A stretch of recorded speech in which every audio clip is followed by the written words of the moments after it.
He was a bully, man. He was a dog, a real dog. And like Kobe said, he was one of the toughest and hardest people to guard. I just don't think he has it anymore. Should any team want Carmelo Anthony? Blasphemous. Yes,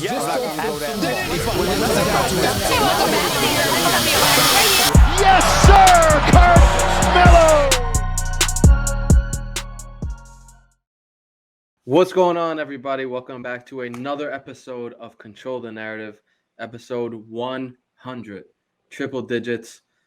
Just in case this is your first episode tuning in, we're a podcast that controls the narrative that the media creates. If you're new around here, subscribe to catch our weekly podcast. Again, episode 100. So we haven't been doing this 100 straight weeks, but because of the off season and shit. But we did this 99 times, and this is our 100th time. So subscribe to us on YouTube, Apple Podcasts, and Spotify. And if you're a member, we appreciate you a little more than our subscribers and our listeners. And the two gentlemen we're bringing on today are both members, and we will get into that for a second. But first off, just wanted to say thank you to everyone who has listened, watched, followed, any of that shit throughout the last 2.5 years to get us to episode 100. It's been a wild fucking ride, shit ton of ups, a shit ton of downs in terms of control, and then also Melo's career over the last 2.5 years. Obviously, we started this before he even got to Portland. So the fact that we kind of saw all that happen, we saw the first season, the second season, and now we're in LA. I just think it's really cool to have a bunch of people who think the same as you. You know, again, going back to the whole black ball situation when I was like, holy fuck, man. Like, I could swear this guy could still play basketball. And then I put it out on Twitter, and then a few people were like, yo, you're right. I feel the same way. And I just didn't think I was crazy. And again, the whole media creating this narrative and all that shit, man, which we'll get into in a second. But I just want to thank you all for allowing me to have this platform to do all this shit. Because if nobody listened and nobody followed and nobody commented and nobody did any of that shit, we would not have gotten to episode 100. So you guys are obviously the reason that we keep this shit going. Which I think is cool, and it's fun to get on here and do this shit and talk to different people, whether it's on the podcast or in Discord or on Instagram or Twitter. So it's been fun, man. Thank you all for taking this ride, this crazy up and down roller coaster ride with me. But it's been fun. So that's it. We're gonna switch it up a little bit this episode. Obviously, every episode we come in here and we're like, all right, what happened the past week? But this episode is going to be a little more of a happier episode, a little more of a reflective on Melo's career. Obviously, he's not retired yet. But obviously, the whole Brady thing today got me thinking. So, fuck it. I think that's a long enough intro. I'm going to welcome back to the show two Control the Narrative members, Vic in the top right and Sean in the bottom middle. My guys, how you feeling? Good shit. Blessed, you know, man. blessed, happy, can't complain. So after we got all that fucking Lakers talk off before I pressed record, I think we're all in a better mood now. That's like we got that shit off our chest. But dope, man. Let's get into the shit because it's episode 100. I just want to celebrate Control and Melo as much as we can and just have fun on this episode. So, Vic, I asked you before we started clicking record. The first question I want to go over is, what's your Melo fan origin story? Pretty much, how'd you start appreciating Melo? Just curious to hear other people. So, Vic. So, when it came to Melo, so Melo's draft class, actually, I had a friend, he's from Boston. He went to Notre Dame Prep. His name was Turin Francis, good kid. He ended up playing at Notre Dame, had a pretty good career at Notre Dame, played overseas. But, during that AAU circuit, at that time, watching Turin play and stuff like that, a friend of mine also went to Oak Hill Academy. So, watching the games, LeBron's all over ESPN. Also at that time, Amari Stoudemire was really being talked about because he was going straight to the league. A lot of people don't remember this dude, but his name was Lenny Cook. He was also going straight to the draft that year. So there was a lot of people that was getting buzzed in that draft class. And I remember a friend of mine, they went to Oak Hill. So we were watching, I was watching Oak Hill play, I can't remember who they were playing. And I'm watching this kid, and I'm like, who the fuck is this? I'm like, this motherfucker's killing him. And Melo's out there. I think he ended up with like 45 15-6. So, I look him up. I'm like, well, who's this Carmelo Anthony kid? And I seen, looked him up, whatever. And he was rated like number 3 at the time behind Lenny Cook and Amari Stoudemire. But by the end of like the mid-end of the year, Melo was ranked the number 1 player, in his draft class. And then it was Amari Stoudemire who ended up going to the league. But that's kind of how I started following him, because from that game, I just started following his career. And then, I went back and I watched some like old footage of him, playing his junior year. And then I followed his whole senior year. And I do remember that senior year they did play LeBron in them. And when I tell you that was a back and forth game, it was crazy. But everybody was so LeBron. And I watched him play, and the fucking kid was he was like Greg Oden. He was a grown man, looked like a grown man playing with kids, and he was just crazy. But I'm watching him play Melo this game, and when I tell you it was a back and forth, and when I say Melo was giving him the business, like he couldn't do nothing with Melo, and then LeBron was coming down doing his thing, and then just from that moment on, it was just like I followed this dude from there. I watched him all through Syracuse. I watched him do his thing in, the tournament. I watched him carry Syracuse on his back against Kansas when they had, Kansas was loaded. Yep. Can't remember. Kansas was loaded. They had Chalmers. Weren't they the number 1 seed? Number 1 seed. And he went in there as a freshman, and he threw him on his back. And, no disrespect to Syracuse, but, he didn't have, he had fucking, Hakeem Warwick, the fucking, the shooter, can't George remember. McNamara. Like, he had decent players, but the only person that ended up actually going to the league was Hakeem Warwick. He played a couple of years in the league, but, he was a role player at best. But Melo carried them, and then, like, I'm sitting there watching, and then, the draft comes, and it was who's going to get the number 1 pick, because who will go number 1? And it was like, depending on who gets the number 1 pick. And obviously the draft was rigged, and Cleveland got the number 1 pick, they had the same. So you got to remember, they had the same record as the Nuggets. They both won 17 games the year before, which seems to get lost in translation with a lot of LeBron fans or NBA fans, because they'll come in and say LeBron turned Cleveland around. Mind you, they didn't make the playoffs the first year, but Melo took a 17-win team, and they ended up winning 42 games and making In the the playoffs. In the West, his first year. But we're not going to talk about that. Also, 21 points a game, 7 rebounds, 3 assists, but somehow he lost the Rookie of the Year by a long shot to. Yeah, whatever. But so ever since then, I just was following this dude, and when I just was hooked. He was my guy. Like, you couldn't tell me nothing about Melo. Nothing could go wrong. The only thing that went wrong in his career, which he had said this in All the Smoke to this day, his career was set to be almost a disaster when Detroit chose Darko Milicic with the 2nd pick. If Melo goes to Detroit with the 2nd pick, this whole narrative about Melo is different. 1, he wins a championship his first year in the league. So LeBron's already playing catch up. 2, when they play LeBron in them that 4th year in the league, when he came back and he scored 25 straight and beat Detroit, that don't happen if Melo's there, because he might score 25 straight, but Melo's going to score 25 right behind him. It wasn't going to be a 25-0 drought. Not with that man on the other end. And then, you get that championship pedigree from Detroit, and then maybe after 4 years, he decides to branch out on his own and say, all right, I want to do this by myself.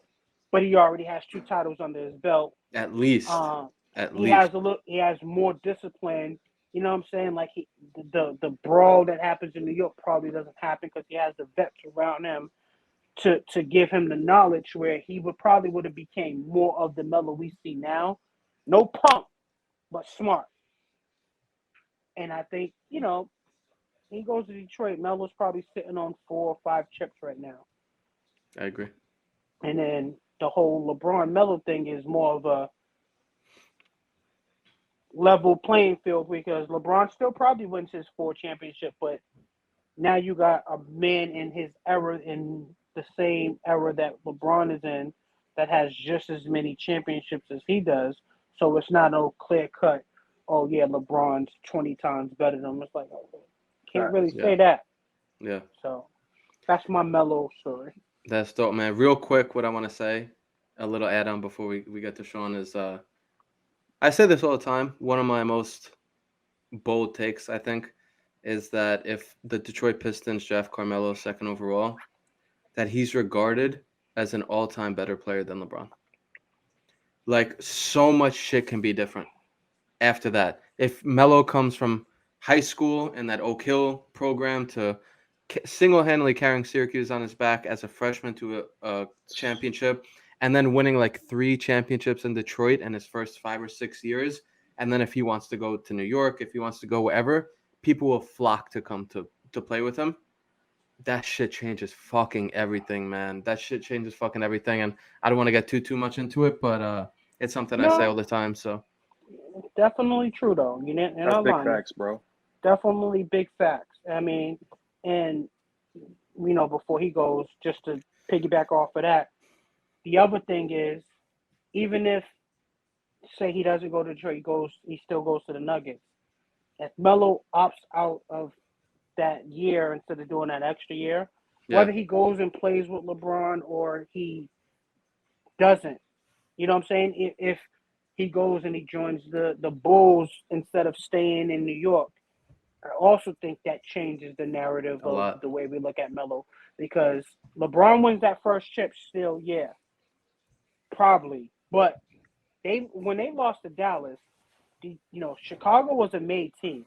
If Melo goes to Chicago, I don't think Miami can beat Chicago with D. Rose, Jimmy Butler, Melo, Taj Gibson, Joakim Noah. Bro, Melo was the one thing they were missing. The one thing that team needed is a go-to scorer. And same shit with Detroit.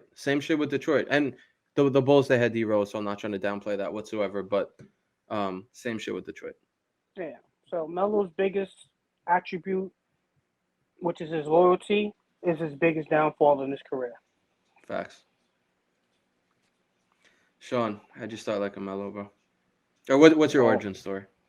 Well, I've always been a Carmelo fan, like you guys since Oak Hill, pretty much. I haven't really started to appreciate Melo until AI joined on, because Allen Iverson is one of my favorite all-time great players ever. So I was watching a lot of AI. So once AI joined Melo in 06 season, yeah, 06 season, yo, I fell in love. Like, the first year they played with each other, AI averaged 25, Melo averaged 28. They were both top 7 in scoring that year. Wild.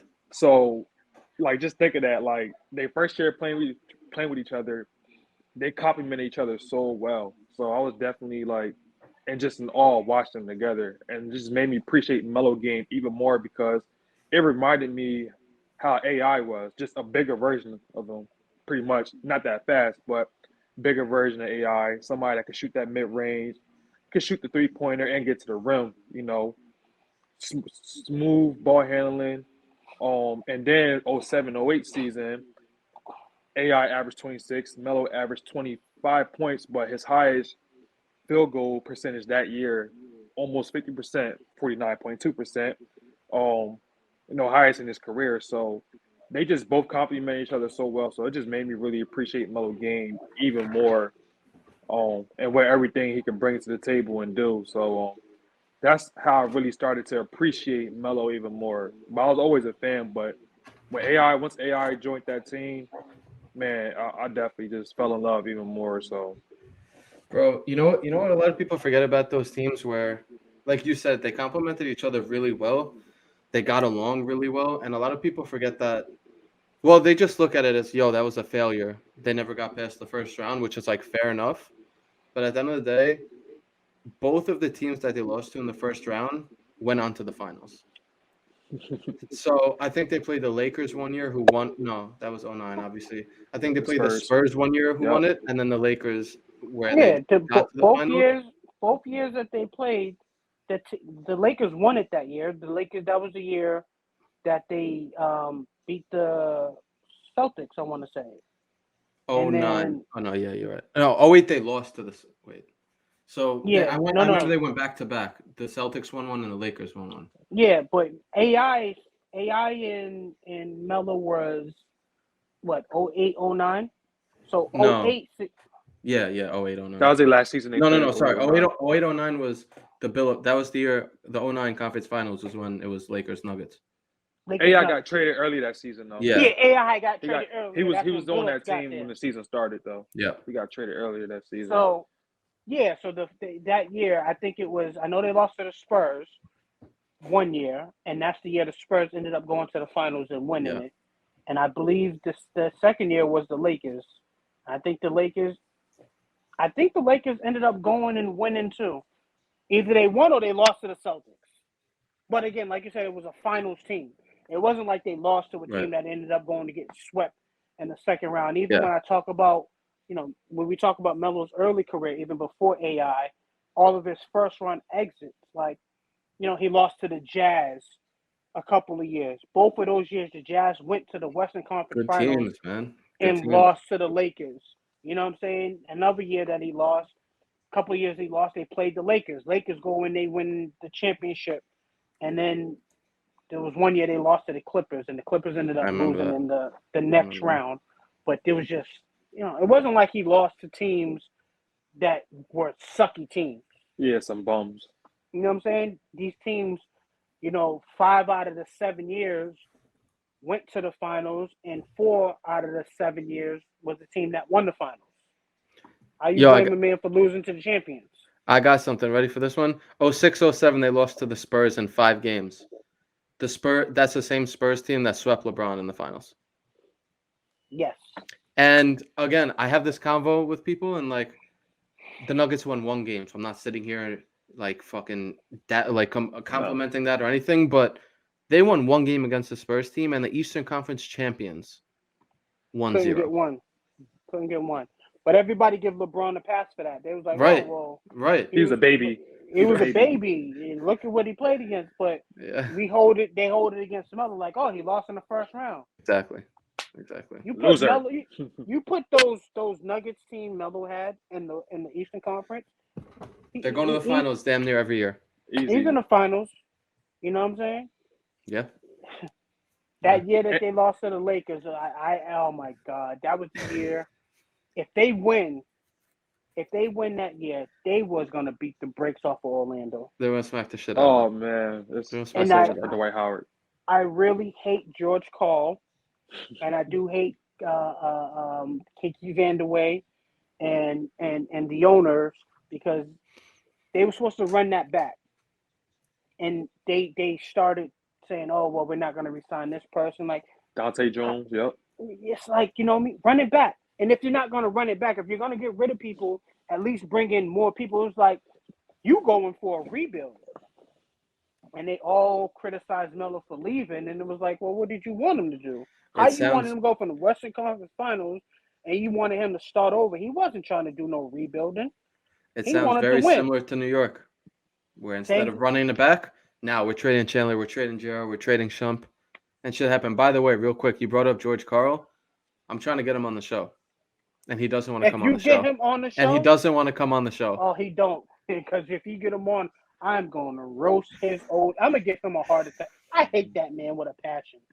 He doesn't want to come on the show without Melo. So, George, if you're listening to this, come on. Try to smooth things over a little, and maybe Melo will come on after. And Melo, if you're listening, George wants to come on and he wants to talk to you. Please. FYI. But yo, real quick, I just wanted to give. I know I probably said this a bunch of times, but it's episode 100. I'm sure we're gonna have some new people listening. I first started like Melo. I grew up, born and raised on Long Island in New York, and my brother and I were basketball fans. He's 2 years younger than me, and growing up as Knicks fans sucked, and like playing NBA Live and 2K and shit like that sucked. Cause like I used to love Marbury. Marbury was like my real first favorite player, and the Knicks sucked in NBA Live. So I was like, fuck, I don't want to play with the Knicks. I want to play with someone else. So there was this guy that was on the front, which is what I when I just got. It's like, damn, the Denver Nuggets. Like, that's a weird ass name, but like, fuck it, let me try this guy out. He was amazing in the game. Then I just started watching his games on TNT. You know, school nights, staying up from 10:30 to like 1 o'clock when those games would end, and just to watch this guy Carmelo. My mom bought me a jersey of his. I wore it to school, and then like next thing I know, like everybody was referring to me as like the Melo kid, and that was my screen name and all this shit. And then when he got traded to the Knicks, that was like a dream that I never even thought would come true. And you know, the kind of the second part of this question of, you know, how did I start appreciating him? If you just watch the games, he used to fuck LeBron up a lot. When they would go one-on-one, those Nuggets teams would always beat the Cavs. Melo would always drop 30, 40 game winners on LeBron. So for me, watching that shit, not really having obviously a little bit of a bias towards Melo, but being like, yo, I get it. LeBron's a great player, but why are they not even comparing Melo to him? And like again, like you said, Melo should have at least won co-rookie of the year with Bron, and they just wanted to create this whole narrative. And Melo had some trouble in the beginning of his career with marijuana and like shit like that. That I feel like the NBA Stop snitching videos. yeah, shit like that, where like the NBA couldn't put him on that pedestal of like, yo, this dude's like, you know, one of the next GOATs and shit.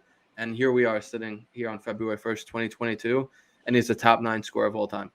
So I think just like seeing that and seeing how there wasn't nearly as much love for him as LeBron, when like you would watch the games and be like, damn, all right, LeBron put up 35, but like Melo just put up 38 on the game-winning shot. Like, why is this conversation not happening? And it, again, not like a one-time thing like Terrence Ross dropping 50. Like, this was a consistent thing where Melo would always go off against LeBron and the Nuggets would always beat the Cavs. And just because they would never get out of the first round in a stacked Western Conference, that was where a narrative started of, oh, yeah, but Melo can't win. And then obviously 09 and shit like that happened. So that's really how I started appreciating him. And then in New York, it just got taken to another level when he tried to do every fucking thing he could for that franchise and just didn't get the help he needed.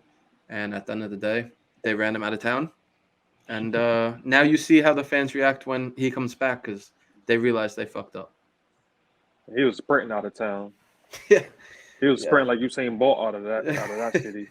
Yeah, and the whole thing, bro, he never wanted to leave. Like, even when all that shit was going on, he still wanted to stay. And then they were like, yo, Melo, training camp is coming up. We just struck a deal with the Thunder. Do you want to go? And at that point, he was just like, yeah, fuck it. I'm not rebuilding when I'm 34 or however old he was. So that's my kind of origin story. And then, you know, the whole narrative. So fuck it. We could get right into it. Unless, Vic, you had something you want to say? I'm going with the flow, bro. All right, we're at the. Thought you were putting your hand. I wonder what Melo's rating was on that live too. You remember what his rating was? I do not. That's a great fucking question. NBA Live 2005 ratings. Let me see if I can find this real quick because I just remember playing with them and the Nuggets. I think it was like an 88, 89. 80. I want to say. Oh wow. 80 and 05. 80, according to ClutchFans.net. Okay. Yeah. So you might have to pop that in the PlayStation to see if it's accurate. I might have to. That's what ClutchFans.net says. But man, this game right here is what started fucking everything. Like playing with this dude, the cornrows and the headband, and you know the PE Jordan 2s and all that shit was just something special, man. So, yo, real quick, sorry to interrupt if you're watching on YouTube or listening on Apple Podcasts or Spotify, but just wanted to let you know that we have merch at Control the Narrative, and it's pretty fire, in my opinion. This is the Pixel Melo t-shirt that I'm rocking. Anything from Cuse Melo to New York Melo, Hoodie Melo. On this shirt, we got Scapegoat merch, we got Blackball merch, we got just regular Control merch. Shop CTRL the Narrative.com. T-shirts, hoodies, hats, beanies, stickers. Shop CTRL the Narrative.com. I think I got my point across. Go check it out. I bet you'll find something you like. Appreciate the support as well. Obviously, you know, the merch sales help us fund these podcast episodes that we get to record every single week. So appreciate you. And back to the show. You know, obviously years later, he ended up getting blackballed. We have talked about that for a long time now. So Sean, we'll start with you on this one. Over the past few years, Portland and now with LA, what are your thoughts on how Melo's been able to control his own narrative on the court? Obviously, before, and he's really never been a guy who puts a lot of stuff out there. When all the Phil stuff was going on, he just said the right thing. And when the Thunder stuff was going on, he just said the right thing. And then once the Rocket shit happened, he was out of the league. That's when he felt like he had to say something. But since then, he's kind of let his game speak. So just what are your thoughts on what he's been able to do over the past few years? This made me think of a quote that he posted a while back ago. So I went on his Instagram and I found a picture. On one of the pictures, it said, and this was in 2018, life can be lived in whatever way you want it to live. It's up to you to define it the way you want it to be. So, like, in that process, it's been like very inspiring to watch him, because it just shows you how resilient he's been, regardless through the difficult times and being able to recover from difficult conditions that he was in. Like, it's just been inspiring to watch. Like, he just never gave up on himself. You know, Overall, just him being the number one option at times or only options, and then having to look himself in the mirror. And a lot of times we have just us as people. Sometimes we have a hard time with looking ourselves in the mirror. Just coming to the real facts or real realization of things. And then him just sharpening his skills. We all know Melo been a skilled player his entire career, but him being able to sharpen his skills even better, that 3-pointer, has gotten better the order he's gotten, and Yep. that's awesome because that's all you could really ask for. And him just adjusting his game a little bit, how today's NBA game is played. It's a testament to him being resilient and his willpower. So, and being patient because he had to be patient. You know what I mean? It wasn't going to happen overnight. It wasn't going to happen in 30 days. It took a while for him to get 12 back. months. Yeah. Unfortunately, 12 12 months. months for him to get back into the NBA. He can play better than a lot of people that we know just coming off the bench, not doing anything. THT. But yeah. So that's my thoughts on how he was able to Nice. create his own narrative. Yeah, man. And again, people always say shit about Melo about how he was never able to adapt and everything. And we're seeing a textbook definition of how to do it. You get older, you get a little slower, you increase your field goal percentage, you increase your 3-point percentage, maybe not field goal, but 3-point percentage, be a little bit more of a spot up shooter. So people don't want to give him credit for that, but it's a fact. Vic, what do you think about the past few years at a macro level of what Melo's been able to do in terms of just his career? Past few years have been tough. Yeah. It's been tough on the brother. And it's not really a Melo problem. It's more of a NBA problem. And I put it in this sense of Melo can still score the basketball with the best of them, given the opportunities. If you look at his usage rate, when he gets the opportunities, if you give Melo 16 to 20 shots a game, he can be pretty efficient. The problem I have with the last couple of years, 2 years with Portland and this year with the Lakers is I get people say, oh, he has to, make an adjustment. And making an adjustment is fine, but you can't make a scorer become a spot-up shooter. And I think that's what Portland tried to do. And the Lakers are doing it now.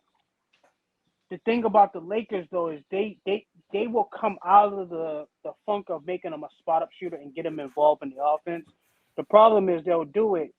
It'll be successful for 3 possessions, and then everybody else figures it's their turn to get a turn. Same shit with Portland. Same shit with Portland. To try to get into the flow, and it's like Melo is a scorer, but he's a rhythm player.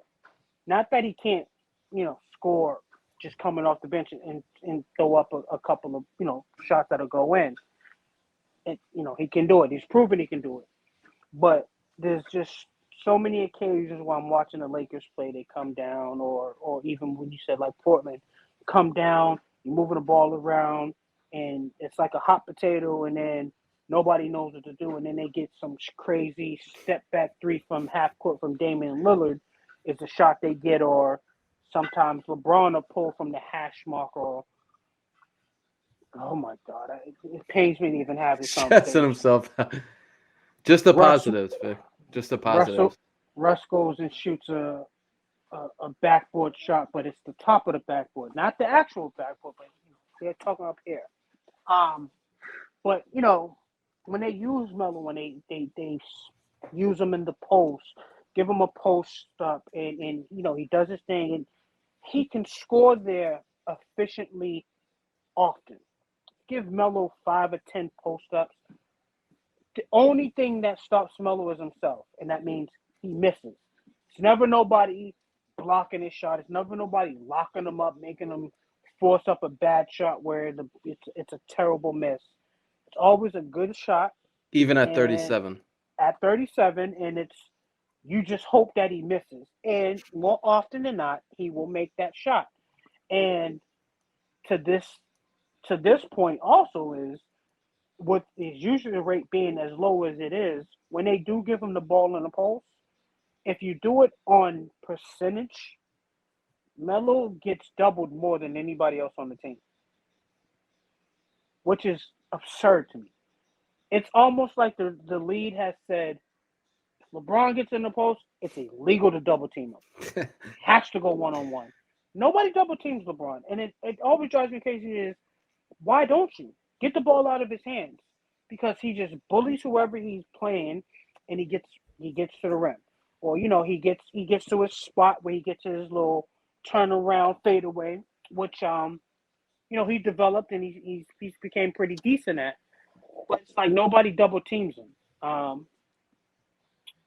But if they give Melo more opportunities to get into a rhythm with a post up, or a pick and roll where he rolls and he gets a nice mid-range jump shot instead of his first 4 shots are spot up threes, but he had to wait 4 minutes to get the first shot. It's like, how hard is it as a coach when you got an all-time scorer, top 10 scorer in the league? He subs in the game, and he's in there with, whether it's Russ or it's LeBron. We know they got the ball in their hand, and they're going to get their opportunities to do whatever they want to draw up a play. You're the coach. Say, hey, let's run 4 low. Run a down screen. Melo can come off. Melo gets the post up, get the ball into him in the post. Portland was better at this. Yeah, they were. They definitely gave him more opportunity. And let him work. And that's how you get him into a rhythm. Because once he gets into that rhythm where that mid-range is going, now he's like, once he's hot, then he comes down, he give you that little shimmy, and he pulls it up in your face, and then now he's going. You know what I'm saying? And I just think they don't give him enough opportunities to get himself in the rhythm to become the better scorer, because Melo's still, at worst, the 3rd best scorer on that team. You know what I mean? Yep. And they are forcing Russ to be the 3rd option or the 2nd option. And because it's like, money, financially. Like, you know what? They're paying him $40-something million a year. Exactly. And that's 40 million reasons why they fucking are 3 games under 500 right now. Yeah. But you know what I mean? That's my Melo thing is I feel like if they get him more involved on the offensive end, he makes the game easier for everybody. You can run your offense through Melo. He's proven it to you. You know what I mean? Where if he gets the ball, if he gets doubled, he passes it to the open man. You know how much easier the game is for LeBron and AD when you have him on the court? But they also make it a point to not play them together a lot. Unless it's like down Melo, LeBron, and AD at the same time. Like he doesn't get with them as much as he should. You know what I mean? Maybe unless it's like, down the stretch, late game. And it's like, they're always down at that point. You know what I mean? The starting lineup is the worst starting lineup in the NBA because they always start with a 10-point plus deficit. But they always fight their way back.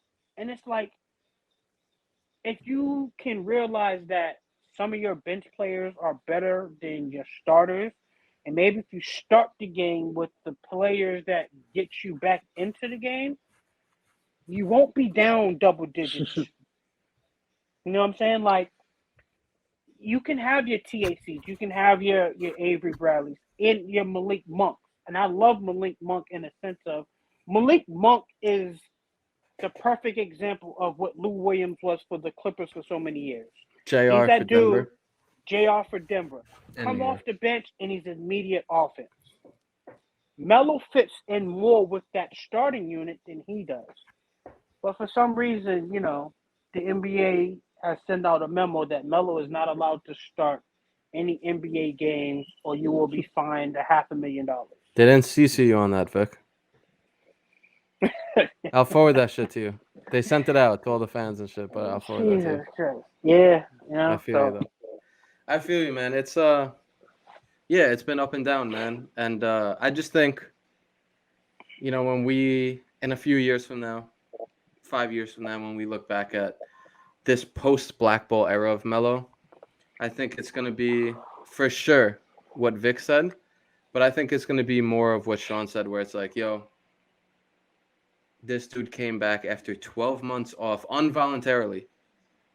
12 months off out of the league when everybody said he was washed, and came back, and within 2 fucking weeks won Player of the Week in the West. Within 2 weeks in Portland won Player of the Week in the West. The Blazers don't make the playoffs that first year without him. He hit shot after shot after shot after shot in the bubble. And just throughout that season, when guys were missing games and Melo was stepping up, and obviously last year in Portland did the same thing. So I think By we'll the look way- at it. Go ahead, Sean. No, I said, by the way, he's on a veterans deal, That- minimum deal.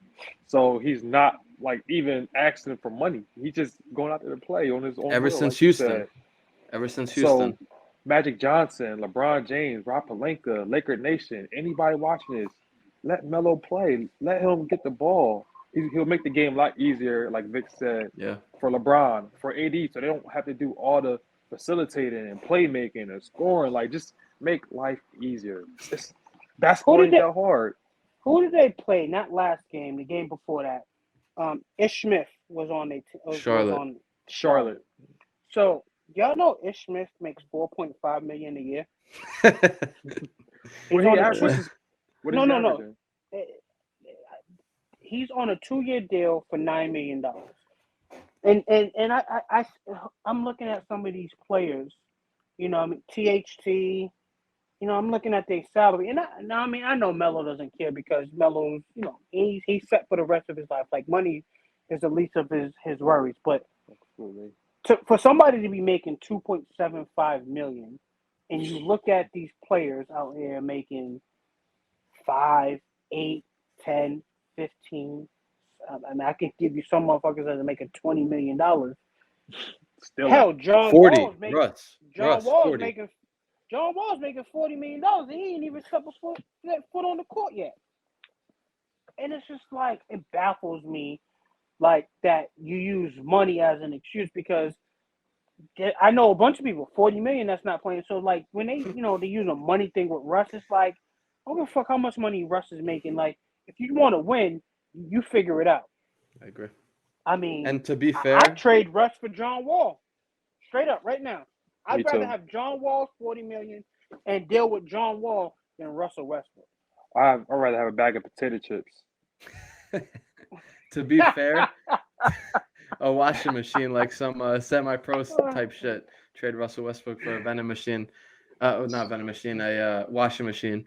But to be fair, there were probably places he could have went to get more money. Like, I know New Orleans was somewhere that was, I don't know how much they offered him, but I know that, like, he said it, how that was a possibility for him last summer. So yes, but, like, yeah, you're right about, Yeah, you know, I the mean, 2.5 but million. going to get more money in New Orleans, like, they ain't going nowhere. Like, his thing was, if he was going to go somewhere where it was more about playing time and not about money, he would have just went back to the Knicks. You know what I'm saying? But he still was chasing the chip. But even chasing the chip, like, I just didn't think the Lakers was it. I really Me did. neither. Me neither. I wasn't convinced that it was it. And then on top of that, I just never was enamored with the LeBron Melo thing because Me neither. I never wanted him to be there because if it did work, if they were winning, the whole narrative has been, look at what LeBron is It's doing for LeBron. Melo. I know. LeBron's And people are making saying Melo that, a bro. winner. Before the season, they were like, yo, if LeBron gets Melo a ring, he's really the GOAT. I'm like, what the fuck are you talking about, bro? Like, what are you saying? Melo mess around, be Finals MVP if they get there. So I mean, Bro, is can you LeBron really imagine? did it?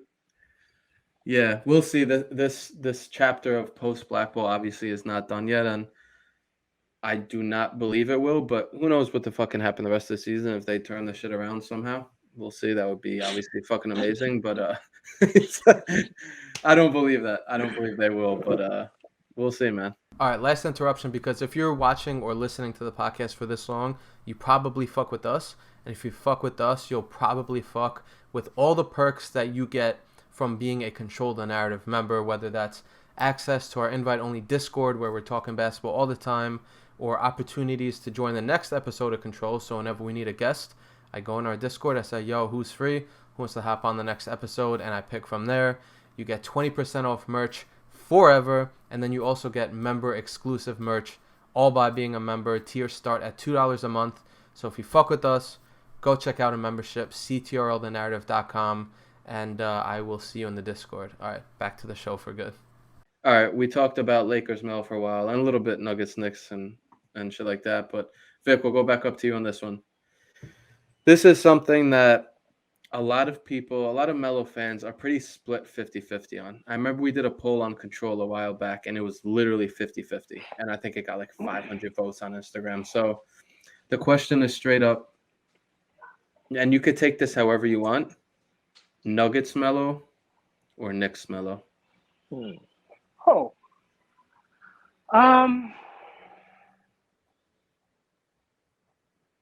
And take it however you want. I will say Nuggets Melo. Why? Nuggets Melo was just everything. I mean, he had the bounce. His bounce was there. He had the shot. I mean, he just was a totally different animal. Now, Knicks Melo was also amazing. But I think Knicks Melo took a lot of years off of him because Knicks Melo was forced to do so much more and was working with so much less. Facts. So like I think he left Denver looking to go to a team that was going to be more of a championship contender. Like what he expected New York to be turned out to be what the Nuggets actually ended up, where he thought the Nuggets were going to be, was a rebuilding franchise. Like Stoudemire, we talk about AD's a bubble baby. Stoudemire was the walking glass plane. And even Chauncey started developing injuries suddenly. So, like, at no point was the Knicks team ever healthy except for the 2012, 13 year. Mm-hmm. He got scored. And they were healthy. The problem that they had were they were just too fucking old. Jason Kidd's 39. Chandler was kind of getting up there in age. I mean, you got to Camby, Kmart, Kurt Thomas. You know, his second best player at that point was J.R. Smith. Yeah, it was. Like and I love J.R., but if J.R. Smith is your second best player, you kind of in a little bit of trouble. Because J.R. Smith's a great person to have on your team as that wild card 6-man, maybe even third option, but he literally was a number 2 option. And they still won 54 games. They still, got to the second round where I believe they were better than Indiana and should have beat Indiana. But I don't think they would have been able to beat the Heat because the Heat was just, the Pacers took them to 7. Oh, the Pacers took the Heat to 7. Yeah, I mean, I think the Pacers were a better team to compete against the Heat. I Interesting. think so it's all about matchups in the NBA. Of course. So I think the Pacers were a better team to play the Heat than the Knicks were, but I do think the Knicks were a better team when it came to the Pacers to beat the Pacers just by the way the Pacers played. The Pacers played that slow half court type offense, and you had Roy Hibbert, who was slow, dumb, and retarded, but great block. Can't take nothing away from him. But Nuggets Melo, I mean, he had everything. He could shoot, mid range, 3-point handle, but he had his legs, and I think New York Melo lost his legs too early because he was carrying so much weight. Like after that, that series, the first playoff series where everybody got hurt, and it was just him versus the Celtics. He's out there scoring 42 and 17 rebounds. I mean, he hand delivers Jared Jeffries a game-winning layup, and he dropped Fumbled it that out. shit. I think that year, even if you look at it, that next year he started having trouble with his knees. So, I think he lost his legs in New York. I mean, he became a better shooter, and he started focusing on his post game as far as the turnaround and being able to post up more. His 3-point game became more. He became a smarter scorer. Nuggets Melo, I mean, he would dunk on your fucking head. Yeah, he would. He will put you in a post and put you in the chamber. He will pull up for you on the 3. He was just. It's the bully, man. He was just. There you go. He was just a bully, and that's the only reason why I would take Nuggets Melo over the Knicks Melo in that sense. And I also think, like with the Knicks, that 54-win team, how they didn't run that back.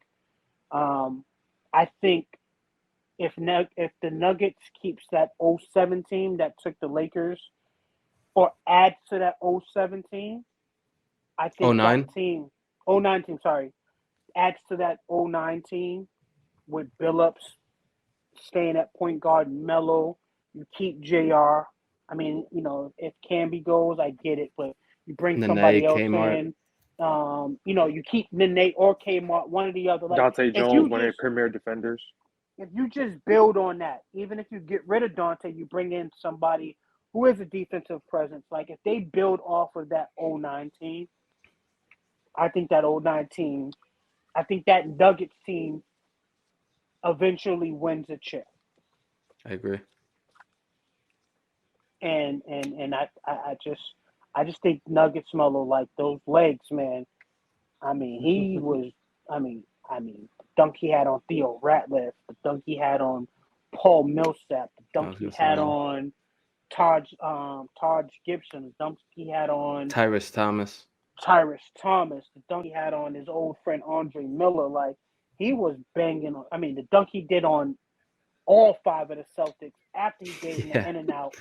Yeah. And he dunked on Big Baby again another time. Like, he was just the Broad Street bully. I mean, even when he played the Lakers, like Kobe used to play after I remember Kobe's interview. He was like, "Yo, after playing him, he said you're sore." You know what I mean? He said because he's a bully. He's all like, when he said Melo's the only person in the league that was the complete player. You know what I mean? And he put him above LeBron as far as guard. He said because he can post you up, he can shoot the mid range, shoot the 3, he makes his free throws. And over KD. You know what I'm saying? And I mean, I remember when he was with the Nuggets, when KD first came in the league with the Sonics, he was abusing KD. He used to beat the shit out of KD. That was young KD. Young KD, Oh, yeah. But yeah. Baby KD. Baby KD. Yeah, baby KD. I mean, you want to bring in even if you bring in a new KD, it wasn't nothing KD can do with that man. And I'm a KD guy. Me too. You know what I'm saying? In the sense of, I think KD doesn't get enough respect for Agree. the player that he is. You know, a lot of people think like it's always LeBron, Giannis, and they make Giannis. LeBron seem like he's light years ahead. And I'm like, I think KD is a better all-around player to me than LeBron. LeBron's a better passer. That's it. I don't think LeBron's so much of a better defender. The KD defense is defends. about the same. He's a good defender, bro. KD's a good defender. I don't think LeBron's a better rebounder. They both rebound. You got to forget the guy's 7 feet. And then as far as scoring, there's no way LeBron can score the ball like KD does. KD is he's the closest thing that I've ever seen when I looked at somebody that I thought is just as good as Carmelo Anthony is scoring. Agree. At all three, just a triple threat. Maybe Kobe. KD. I'm talking about, and as far as like the era we talk about the Carmelo, LeBron, like Kobe is more Wings. of the Okay, old forward. head. He's more Got the it. old head when I think about it. But yeah, I mean, if you're talking about scoring, obviously you got Jordan, Kobe, KD, Melos of the world. If you're just talking about scoring, but yeah, as far as like when I talk about like that triple threat and like that era, KD's the only person I would say, comes close to being a pure scorer. Yeah. Up there with Melo. Yeah. All right, so Nuggets, Melo. That's Vic's answer. Sean, you going Nuggets or Knicks? Oh man, I gotta go Nuggets, man. Nuggets, Melo. He was a bully, man. He was a dog, a real dog. And like Kobe said, he was one of the toughest and hardest people to guard. Like, and if Kobe said that, Kobe don't give everybody props like that. Rest in peace. But he don't. And when he said that, it just made me think like, all right, I'm not crazy either. Like, Melo can go off on any single body. And like we were talking about earlier, how he just was always kind of sort of abusing LeBron. You know what I mean? Like every time that matchup happened, like he was hitting game winners on them. He was just scoring that ease, like so easy. And Melo Nuggets was just like you said, like Vic said, man, he had them legs. He was able to just do whatever he wanted, whenever he wanted. And I also agree with him when he said the Knicks took a lot out of Melo, and I do agree with that because I think he had a lot of wasted years, in his prime. On that team, he perfected his jump shot even more. It was fun to watch that, but that whole Phil Jackson era, took so much out of him, and Yeah, it did. It drained him. It really did drain him, and I feel like if he was on a team where he had help and could do a little more, a little less, but it'd be more impactful what he'd be doing. Things could be different, but unfortunately, that's not the way the things turned out. So, Yeah. I definitely think Nuggets Melo is just a dog, and he just went out and got it. Like he was bullying everybody on the block, literally. Like he was taking people cornbreads like nothing, like easy. And yeah, I definitely have to say Nuggets Melo all day. But Knicks Melo was fun to watch too. Fair. I'm gonna go Knicks. I hear everything you guys are saying, and I don't disagree with anything. I don't disagree with anything. But that Knicks Melo, that scoring champion Melo, just at his absolute peak in 2011, 2012, 2013, when Vic, you said it, 42-17 in the first round against the playoffs. In the playoffs against the Celtics, the big three Celtics, when he had a chance for Jared Jeffries to win the game and still won in Boston. And that series, I'm not saying they would have won that series or anything, but that series is totally different if they win one of those first two games in Boston and they steal home court advantage, and they got swept that year. So just want to point that out. But I just think Melo was at his absolute peak in New York. He matured. He was smarter. He was more of a vet. He improved his shooting. I just think he improved everything. And, like, again, his legs, of course, they went. He had that knee surgery in 2015. I think it was 2015. I missed half the season and shit like that. So I hear all that, man. I just think at the end of the day, if we're talking, and again, I said, yo, take this however you want, but I'm taking it as absolute peak. We saw Melo peak in New York, not as a team, not his team peak, but him as a player As in a leader. 2012, 2013. Again, we talked about being able to score from three, from the mid range, and in the post. Melo was doing that in 2011, 2012, 2013, and 2014. 2014 might have been his single best season as a pro, personally, when he dropped 62. They missed the playoffs by one fucking game, and I still think to this day, if they had gotten in over the Hawks and played the Pacers, shit would have been very interesting. But that single year, I think Melo shot a career high from three, dropped 62 career high. He was just on another level. But when you're out there with Andrea Bargnani and Meta World Peace and Benno Udrih and guys like that, Jeremy Tyler, I don't know if you guys remember who the fuck that was, but guys like that who you can't go out and consistently win games with. And again, we talk about the J.R. Smith. When J.R. Smith, he's literally my second favorite player of all time. But when you have someone as your second best player in J.R. Smith, who is one of the most consistently inconsistent players in NBA history, imagine all the stress and just baggage that Melo has to carry, not knowing if his second best player is going to drop 4 points or 24. That's hard to come in every night and be like, all right, cool. Like, you know, if Amari was healthy, you know that Amari at least every game is going to get you 18. With J.R. Smith, you didn't know that. And like LeBron in Miami, he had Wade and he had Bosh. So he knew what he was going to get. Melo never knew what he was going to get in New York from anybody. Amari, whether Amari was going to show up to the game. JR, whether JR was going to go 2 for 12 or 12 for 18.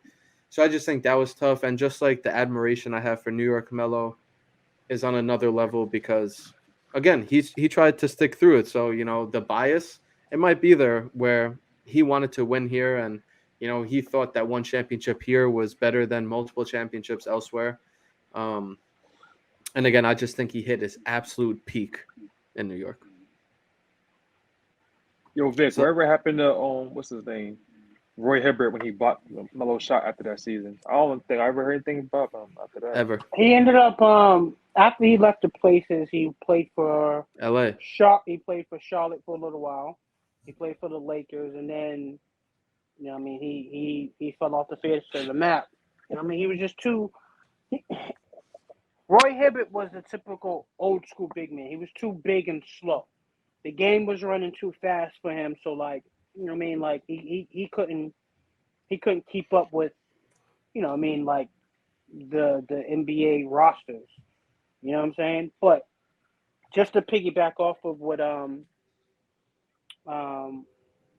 Steve was saying, like, I see why, I get why you say New York Melo, and everything you say is justified.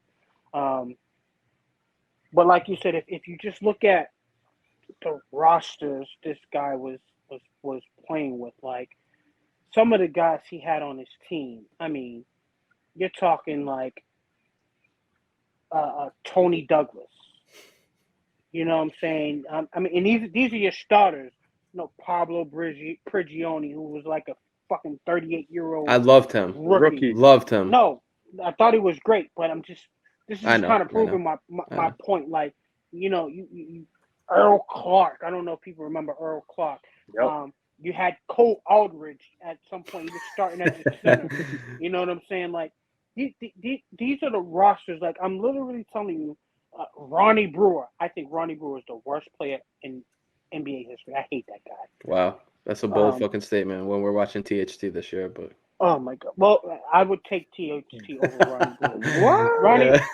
Ronnie Brewer is the most, like, you remember his jump shot? It's just the ugliest Oh thing my you've God. ever seen in your life. You know what I'm saying? But How you get into the league with that? Hard work. That's it. I don't Playing hard. I mean, and it don't hurt that you 6'8". You know what I'm saying? Like, that also helps. But like, these are the players that we're talking, and these aren't like you're like 9th, 10th, 11th. I'm talking about these are like rotation players that Melo had that was playing with him. You know what I mean? Minutes. Steve Novak. He was the sharpshooter, but Steve Novak couldn't guard you, Steve. He couldn't guard you. And I don't even know if you can play basketball. But Steve Novak couldn't guard you. Like the Jared Jeffries of the world. You got Kenya Martin, who's on Jose the back Calderon. line. Jose Calderon. Sasha Vujacic. We brought in Quentin Richardson, who was on his last leg. Travis Ware. I we mean, could go for days about this, but yeah. The roster this man was playing with was against NFL protocol. It should have been against the NFL protocol because this is the NBA. D-League team. NBA protocol because you were playing with. He's in his Tom Brady shit right now. Still. Yeah, I'm sorry. You're playing with the New York Knicks D-League in NBA games. That's how bad the rosters were for this man. But night in and night out, he went and he played. He never complained. In a city, in a state, the number one media market in the world. And if you suck in New York, they will let you know about it. That's why KD didn't want to come to New York. That's why nobody wants to go to New York because the real New York, not fucking Brooklyn. Yeah, Brooklyn. Yeah, the Knicks, the New York Knicks. Nobody wants to deal with the Knicks because of the pressure it brings. And this man took that on, and he embraced it by himself. He never was out there campaigning saying, "Hey, D Wade, LeBron, y'all come join me." It was like, "Yo, if you come, you come. If you don't, you don't." Like I'm not out here trying to like convince you to come play with me. You should want to come play with me because nigga, I'm me. While everybody else was on the campaign fucking trail, and the one time that I think he should have just said fuck it instead of waiting to now to say fuck it was when he had that chance to join the Bulls in that team. He had the coach, he had the roster, and I'm telling you, when that situation was going, LeBron, D Wade, and Chris Bosh were all in their hotel rooms like, Melo, you don't need to do that. Like, yo, stay in New York. Like, you could do that shit on your own, man. Like, New York's home. Because they didn't want that smoke. Because it was already, a tough series just playing Chicago as they were. Yep. But the fact of the matter, they always had the upper hand because Jimmy Butler wasn't Jimmy Butler yet. And there was nobody that was really a pure scorer that can score with LeBron, Bosh, and D Wade. Like, D Rose was a scorer, but, you know what I mean? Like, he was an attacker. He was Westbrook before Westbrook was. And to jump off topic, everybody always says Westbrook was the most athletic point guard in NBA history. It's a fucking lie. It's Derrick Rose. Only thing that happened is Derrick Rose got hurt. Derrick Rose is the most athletic point guard I've ever seen in my life.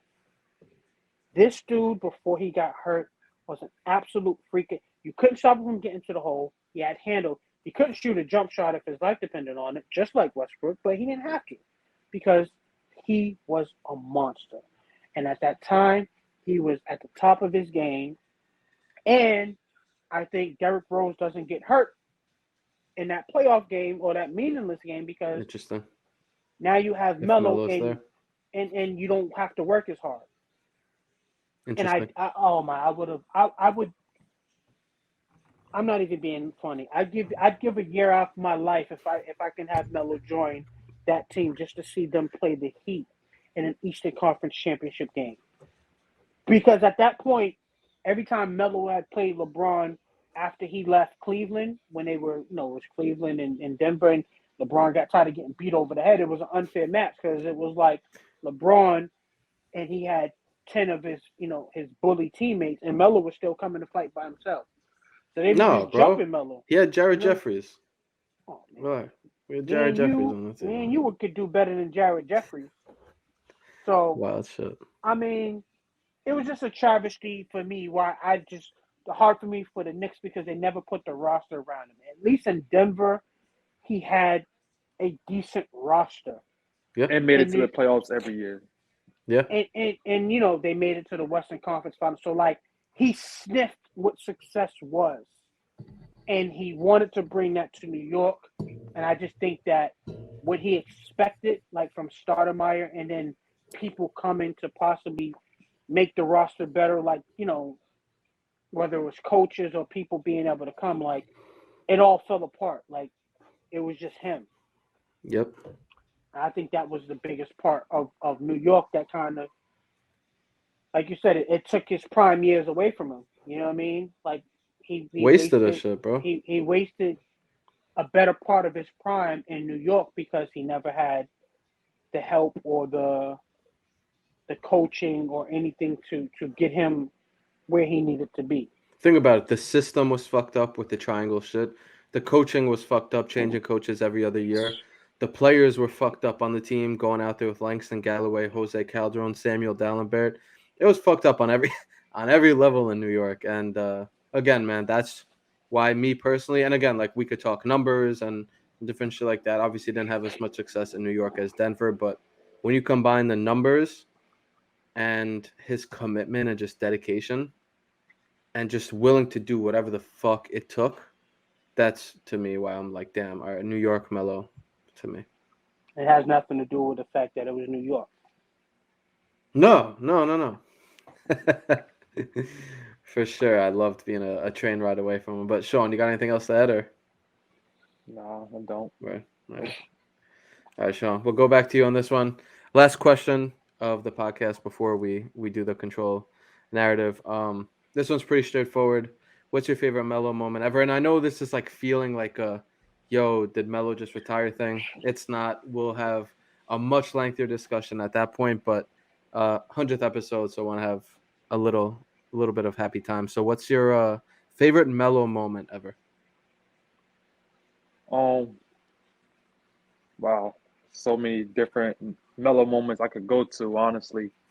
But mine would be kind of off the court. It was when they did with him, Wade, LeBron, and CP were at the ESPYS, and just knowing Melo personality, how he is, he's so big on activism. You know what I mean? Like, he's very big on that, and that's something that means a lot to him. You know what I mean?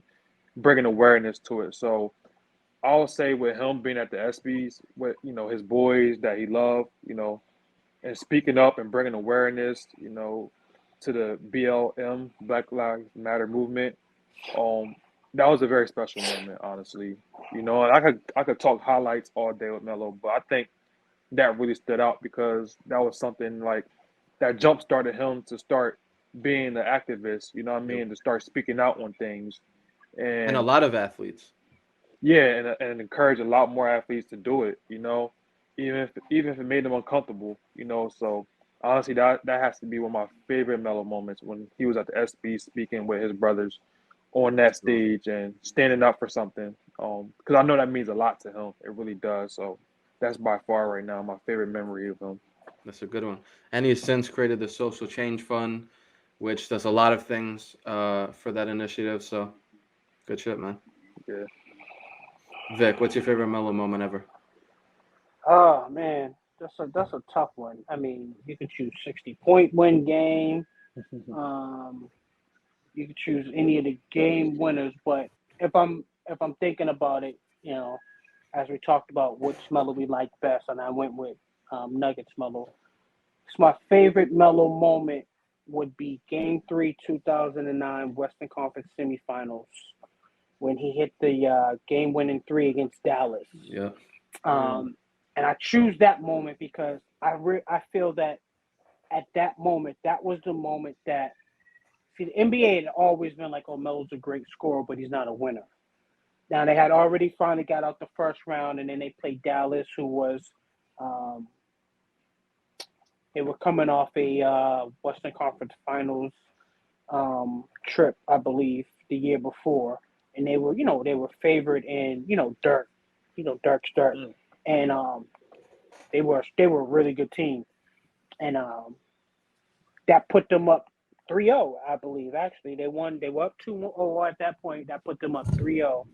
And it was at that moment that I think was my favorite moment. It was that moment that the league switched their narrative on Melo, like he's that dude. Like He's different. He's different. Like, he's a scorer, but he's actually a winner if you put the right pieces around him. Like, And big ups to Chauncey Billups because I do think Chauncey Billups brought the best out of Melo. Like having that pass first, smart, cerebral point guard who always made sure. Billups was what Chris Paul has been to every team he's played for to Melo in 2009. He was smart. He was Mr. Big Shot. He hit big shots when he needed to. But when the game was on the line, he knew how to and when to find Melo. He knew how to set it up. He knew to tell people, hey, no, you go downstream so Melo can come around. He knew he needed to get the ball to Melo, and he was able to get Melo to be the best version of himself. And I take that moment because I think that's the moment he put the lead. That's a good one. Finally on notice that I'm not just a scorer, I'm a winner when I have the pieces around me. That's a good one. That's a great That's point. the moment. And I think that was the moment that I take as my favorite moment because I think that's the moment that the league really started looking at him differently. Put some respect on my name. That's a good one. Man, I thought about this a lot. And like again, we could go down the fucking list of all the different moments from 62 to the Easter game to Melo's first game in New York to just all these different things. And I don't think for me, anything will ever beat his first game in New York as a Knick. After the trade deadline, after months and months of all this shit, is he going to the Knicks? Is he going to go to the New Jersey Nets and all this shit? When there was, again, I'm not in New York City. I'm on Long Island, but there was just something going on in New York during that time span when people genuinely believed for the first time in over a decade, yo, this Knicks team could do something. You had Amari already. Obviously, you brought in Melo and Billups. They ended up amnestying Billups, which in hindsight, a terrible decision. Terrible. Because they could have Amari. Exactly. They could have done that with Amari. But for me, man, just that first game in New York, and I've never seen anything like that. So much hype for a player to come home to his first team. That started the whole come home movement, as we know. His first game, he dropped 27 or 28 points and hit the dagger with like 20-something seconds left, that little fall away on the block. Obviously, the intro was the best thing. That I'm coming home, and then at 6'8" from Syracuse, number 7, that whole shit. So for me, man, it was just so much hope. New Yorkers felt hope. Knicks fans felt hope. Melo fans felt hope. Like, holy shit, like this could work here. So, because obviously to that point, Melo, you could talk about AI, but Amari, that first season in New York, he was like a top 10 MVP candidate.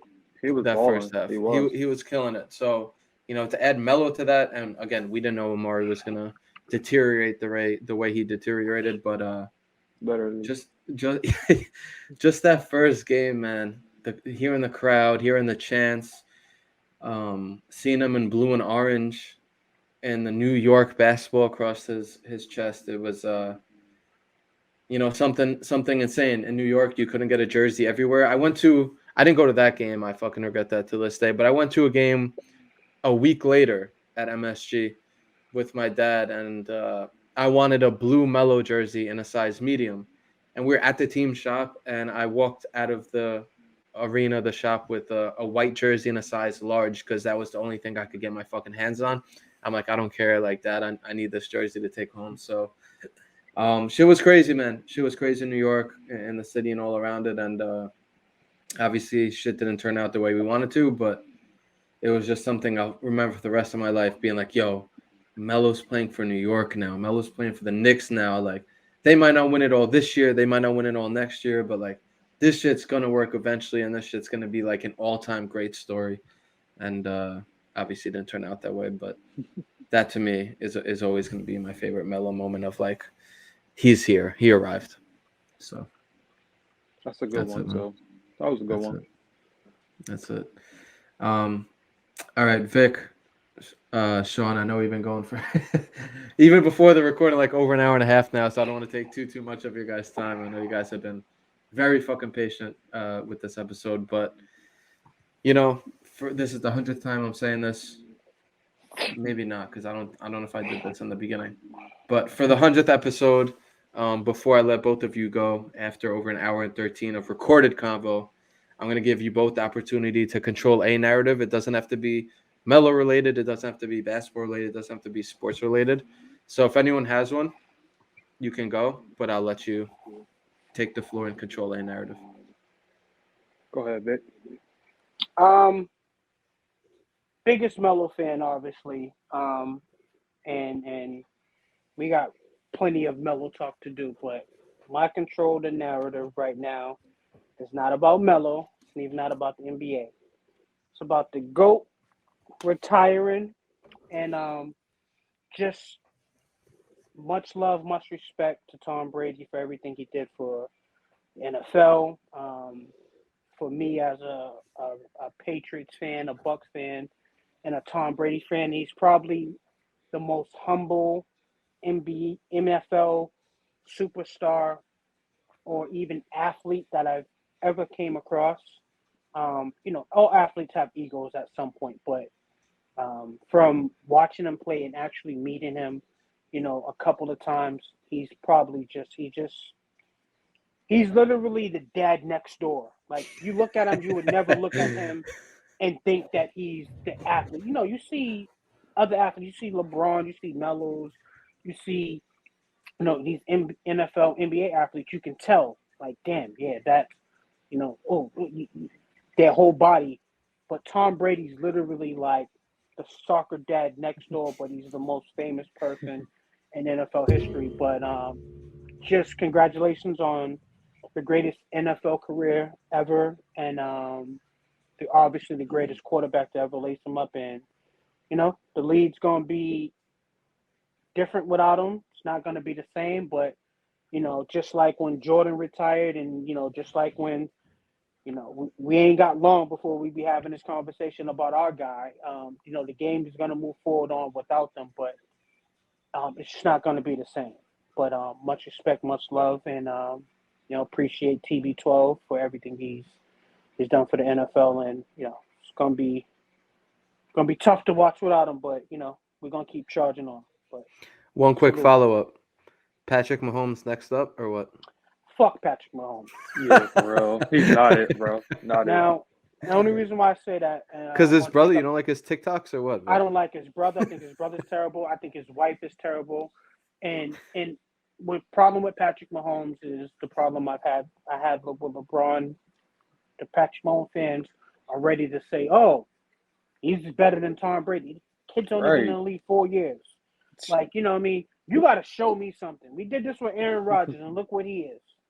Like, let's stop. Let these motherfuckers get their careers going and prove something first. Because right now, I can't put Mahomes ahead of Drew Brees, Aaron Rodgers, John Elway, Peyton Manning. Like, he got a lot of people he got to jump in front of before we start talking about, oh, yeah, what I mean? He's the next Brady. We did this with LeBron. They jumped LeBron over every fucking major athlete. He jumped over Magic, Bird, and even it's like, oh, yeah, it's Jordan and it's LeBron. I'm like, nigga, he still ain't jumped in front of Kobe to me. You still got, a couple people I think he got jump in front of. But, don't get me started on Mahomes. And his family makes me hate him even more. You know what I'm saying? So, he can enjoy Cabo. Sean, what's the narrative you want to control, bro? This is off basketball and sports. I just kind of just want to bring awareness to mental health awareness. I don't know if lately you guys watch the news, but it's like I feel like there's been a lot of people, taking themselves out of here, and that just leaves me like just very blank and just sad and hopeless at times. So if we can't do nothing else but have a good word for somebody, that should be our mindset. We need to continue on to love on each other and be there for each other, our friends, our family, because people are really taking their own lives now, and at a high rate. And mental illness and mental health issues and stuff is really a big thing. Like it's such a big thing, and a lot of people make light of it and don't take it serious, until somebody's going. So I just want to say, like I said, let's continue to love each other and be here for each other as much as we can, the best way we can. Even somebody you don't even know, a coworker, somebody you see, here and there, and you just notice something off. Go out your way sometime just to see what's going on, possibly. You know what I mean? Not to get in all people's business, but just to make sure they're good, mentally. Because people have a way of hiding things and not showing you nothing's wrong with them. But let's continue to just be here for one another, and that's all we have to say about that. Respect. You heard about that former Miss America? Yeah. She was 30 years old, bro. She was Miss New York City, I believe. Was she? I didn't even know that. She was Miss New York. R.I.P. Her name was Cherish. R.I.P. Cherish. R.I.P. to Regina King's son who took his life. He was young too. But like you said, man, these people are just, they're committing suicide at a high rate, and like you said, it's a lot of young people in their 30s. Whether you have money or not. You know what I'm saying? And again, people think that when you're rich, you don't have problems. You know what I'm saying? Like, sometimes, money creates more problems than you think. But, that's why, you got to have a good foundation. Got to have family, you know what I mean? And as men, we're always told can't express your emotions. You always got to be hard. Be strong. Like be that. strong. Be tough and be strong. And sometimes being strong is asking for help. You know what I'm saying? And also sometimes being strong is, being able to lean on your brothers, your sisters, your wife, it's somebody, whoever. Yep. So, appreciate what Sean said. I mean, it's definitely a big thing. You know what I mean? And, we got to take care of each other. You know what I'm saying? White, black, green, orange. You know what I mean? If you know somebody that could be going through something, sometimes a little bit of encouragement is all they need. Sometimes it's just that word of like, yo, if you ever need anything, just call me. You know what I mean? And you know what I mean? It could be that one time, had that person known, they call you 3:00 in the morning, and you could be the one conversation that, prevents that person from, jumping off a high rise. But, it doesn't, these situations he's talking about aren't things that were shown. Like, if you look at, the lady that Miss America killed herself, look at her Instagram posts. She looks happy. Literally like, just going through it. She doesn't looking like but her last post is just like, I hope everybody has a good day and rest in peace. And then next thing you know, she jumped in 60 stories from a high rise. Why? I don't know. You know what I'm saying? Like, mental health is a big thing, and I try to, keep an open mind to it and talk to people. But, it's a subject that's difficult for a lot of people. And it's hard for me because sometimes I do wonder, like, what the hell is going on? Because for me, I don't know what can go on in my life that would make me want to take my own life. You know what I'm saying? Like, it would take a lot for me. Like, my whole family died in a fire, Lord forbid. But, even still, you never know what will take a person to make a break. You know what I mean? Everybody isn't mentally tough or mentally strong. Some people's, IQ is very fragile. So, we got to be aware of that, because it could be something you said. You know what I mean? Just because she's beautiful, it could have been, something somebody said to her, like, oh, man, you know what? You ain't shit. And next thing you know, she doesn't think she is. You just got to be careful, man. You know what I mean? For real. Bro, especially with social media and this whole COVID shit, obviously, I feel like has affected a lot of people in a lot of different ways. But, yeah, man, I think that's a great point, Sean. It's a lot of shit going on in this world that, like, whether people don't want to talk about it, they feel uncomfortable talking about, and sometimes feel uncomfortable reaching out. And, like, whether it's reaching out to a friend or, like, getting a therapist or some shit, like, I feel like it's becoming a little more normal to do shit like that, which is a good thing, but still nowhere near as normal as it needs to be. But hopefully one day. Hopefully one day. Pray to God it does. Good shit, man. All right, man. 100th episode is in the books, an hour 22. I'm pretty sure this is the longest episode of Control ever. So I appreciate you both for 1, hopping on, 2, being members, and then 3, spending fucking an hour and 45 minutes of your night with us.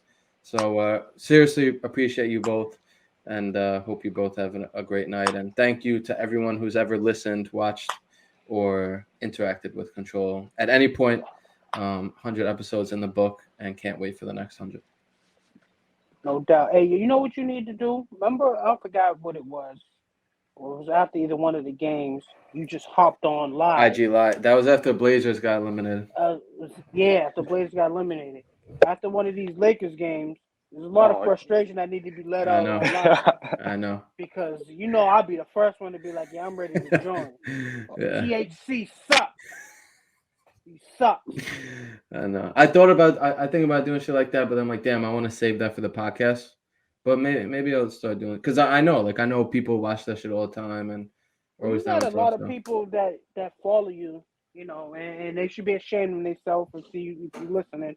If you ain't a Control member, but you follow them, you know what I mean? That's like ghost followers.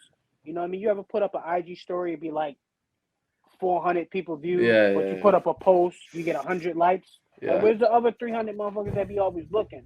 Hey man, 10K on Instagram. So we have a good Discord, man. We have people in there talking every single game. We do.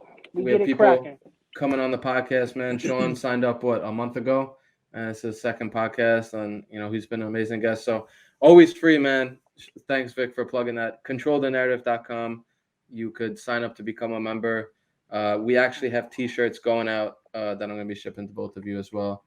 It's supposed to be a Christmas gift. We're about 2 months late, so going to get that out to you guys. But man, ControlTheNarrative.com, bro, to become a member and to really be one of the leaders of this movement, as Vic has been and Sean is quickly becoming. So appreciate that, bro. Definitely. If you ain't a member, you should be ashamed of yourself. Right. Absolutely. Get on there. Right. It's only a few dollars. Come on. $2 a month, bro. $2 a month. So nah, fuck that. They need the $15 membership. Sold out. Oh, we only got 6 out? of those. We got 6 of those. Well, you know what? Sucks to be yours. 2 and 7, man. 2 and 7. But for real, man, both of you, I appreciate you both a lot, and always fun coming on here talking with you guys. So appreciate you guys. Steve, my man, have a good one, boss. Stay mellow, Salute baby. to you, King. Yes, sir.